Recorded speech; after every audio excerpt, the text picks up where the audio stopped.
জানেন, রাস্তাঘাটে যে পাগলগুলো ঘুরে বেড়ায়, তারা দেখবেন হঠাৎ হঠাৎ রেগে যায়, কাউকে লাঠি দিয়ে তাড়া করে, কাউকে গালাগালি করে, খিস্তি করে। অর্থাৎ পাগল তার মানসিক একটা বিকৃতি আছে, সেখান থেকে করে, সেটা মানুষ তাকে চেহারা দেখলেও বুঝতে পারে। কিন্তু আমাদের দেশে এক ধরনের ভাইরাস আক্রান্ত বা মানসিক রোগী আছে, যারা গোমূত্র গোবর খায় এবং তাদের মস্তিষ্ক বিকৃতি হয়, এবং থেকে থেকে তারা সুস্থভাবে কোনো চিন্তাভাবনা করতে পারে না। তারা অন্যের প্রতি ভালোবাসা, দরদ, সহানুভূতি, মানবতা দেখাতে পারে না। তারা অন্য ধর্মের বা অন্য ভাষার, অন্য জাতির মানুষকে ডিস্টার্ব করার জন্য তাদের উৎসবে গিয়ে হাঙ্গামা বাঁধায়।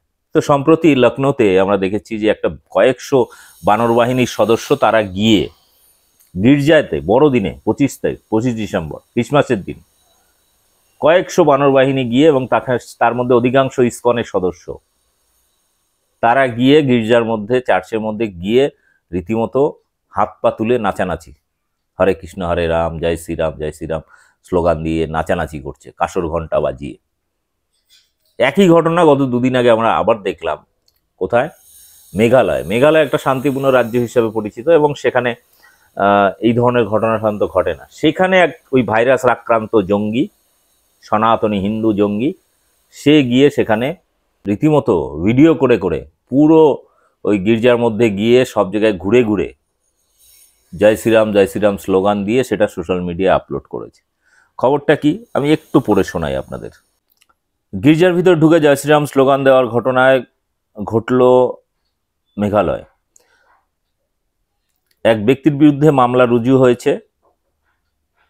মামলা রুজু করেছে পুলিশ। বৃহস্পতিবার মাওলিনং গ্রামের একটি গির্জায় এই ঘটনা ঘটে। বুধবার ছিল ক্রিসমাস, তার ঠিক পরদিন আকাশ সাগর নামের এক ব্যক্তি গির্জায় ঢুকে পড়ে। এখানে একটা জিনিস দেখুন, এই খবরটা আমি বাকি আর পড়ছি না। এই খবরটা বলছে এক ব্যক্তি ঢুকে পড়ে, সে গিয়ে জয় শ্রীরাম দেয়। এটা যদি কোনো মুসলিম ছেলে হতো তাহলে জঙ্গি ট্যাগ লাগিয়ে দেওয়া হতো। খুব সূক্ষ্মভাবে মানুষের মধ্যে মুসলিম হলে জঙ্গি, হিন্দু হলে সাধারণ ব্যক্তি বা মদ্যপ অবস্থায় ছিল বা মানসিক বিকৃতি ছিল ইত্যাদি।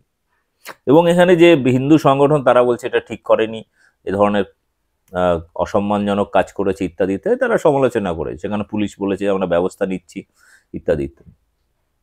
কিন্তু মুসলিম হলে কি হতো?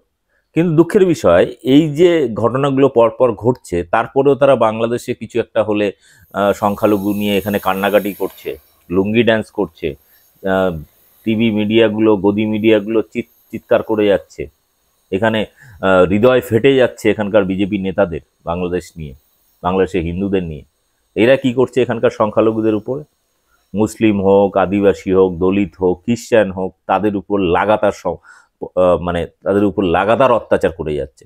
এবং সবথেকে বড় ব্যাপার হচ্ছে উৎসবের সময়, যখন সেই ধর্মের কোনো উৎসব চলছে, সেই সময় তাদের মসজিদে বা গির্জায় গিয়ে সেখানে গিয়ে প্রোগ্রাম ভণ্ডুল করার চেষ্টা। আচ্ছা, খ্রিস্টান, আদিবাসী, দলিত কিংবা মুসলিমরা কখনো হিন্দুদের কোনো প্রোগ্রামে এইভাবে ডিস্টার্ব করেছে? এরকম কোনো খবর আমাকে দেখাতে পারবেন না, খুঁজেও পাবেন না। কারণ তাদের মধ্যে এইরকম ভাইরাসটা নেই, যে ভাইরাসটা আরএসএস বিজেপি চাষ করেছে কয়েক দশক ধরে, প্রায় 100 বছর ধরে, তার প্রতিফলন হচ্ছে এরা। তো এই যে ভাইরাসগুলো বাজারে ঘুরে বেড়াচ্ছে, ভাইরাস আক্রান্ত, যাদেরকে আমরা সনাতনী হিন্দু জঙ্গি ট্যাগ লাগানো উচিত, সেটা না লাগিয়ে এক ব্যক্তি অমুক তমুক ইত্যাদি, এটা হচ্ছে ব্রাহ্মণ্যবাদ। অর্থাৎ ব্রাহ্মণ্যবাদী চিন্তাগুলোকে জনমানুষের মধ্যে সূক্ষ্মভাবে মুসলিম হলে জঙ্গি, এই শব্দগুলো ঢুকিয়ে দেওয়া হচ্ছে।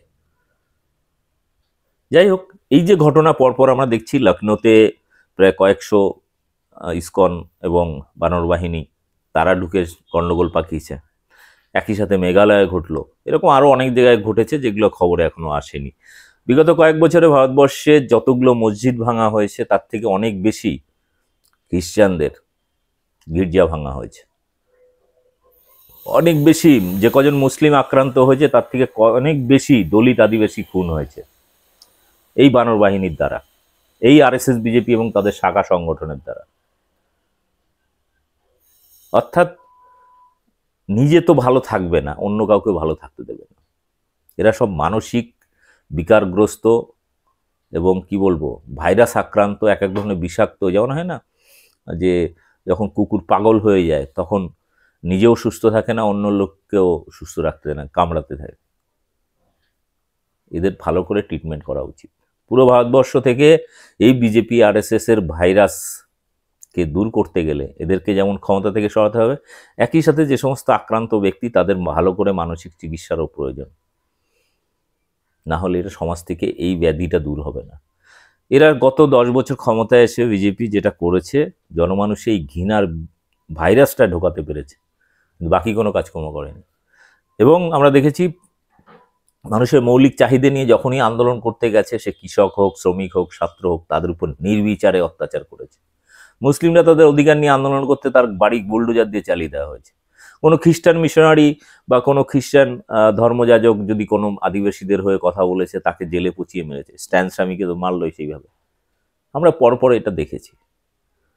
ফলে যে নিজের দেশের সংখ্যালঘুদেরকে সুরক্ষিত রাখতে পারে না, উল্টে ডিস্টার্ব করে এবং মারে, হত্যা করে, ভাঙচুর করে, বুলডোজার চালায়, তারা বাংলাদেশ নিয়ে নাকে কান্না, মানায় না। যাই হোক, ভিডিওটি সম্পর্কে আপনার মতামত কমেন্ট বক্সে দিন এবং ব্যাপক শেয়ার করুন। আর আমার চ্যানেল বং নিউজ লাইভ সাবস্ক্রাইব করে রাখুন, কাজে লাগবে।